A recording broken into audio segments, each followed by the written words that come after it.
નમસ્કાર દર્શક મિત્રો, TV7 લાઈવ ન્યૂઝમાં હું છું આપની સાથે રિપોર્ટર ગોપી પીઠિયા। હવેથી સામાન્ય ચોરી કરનારા લોકોને કે ખિસ્સા કાતરુઓને ડરવું નહીં પડે, કારણ કે જે લોકો ચોરી કરે છે તે તો પકડવાના નથી। તેનું મુખ્ય કારણ એ છે કે રાજકોટ મ્યુનિસિપલ કોર્પોરેશનને જે યોજનાઓ સરકાર દ્વારા બહાર પાડવામાં આવે છે તેના અમલ કરવા માટે રાજકોટ મ્યુનિસિપલ કોર્પોરેશનને 200 કરોડ રૂપિયાની લોન લેવી પડે છે। હવે એ વાતને લઈને જનતાને પ્રશ્નો ઉઠી રહ્યા છે। જનતા પ્રશ્નો કરી રહી છે કે જે ટેક્સ અમે તમને ચૂકવી રહ્યા છીએ તે ટેક્સના પૈસા જાય છે ક્યાં?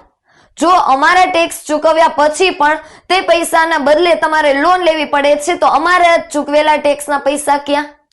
હવે એ વાતને આપણે એ પણ લઈ શકીએ કે ક્યાંક તે લોકો પોતાના ખિસ્સા પણ ભરી રહ્યા છે અથવા તો વચ્ચેથી કટકી પણ કપાઈ રહી છે।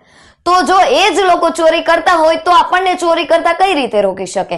માટે હવે તો ખિસ્સા કાતરુઓને કે સામાન્ય ચોરી કરનારા લોકોને ડરવું નહીં પડે, કારણ કે જે લોકો સત્તાધિકારીઓ છે તે જ ક્યાંક ને ક્યાંક પોતે ખિસ્સા ભરી રહ્યા છે અને તે પણ ક્યાંક ને ક્યાંક કટકી કાપી રહ્યા છે।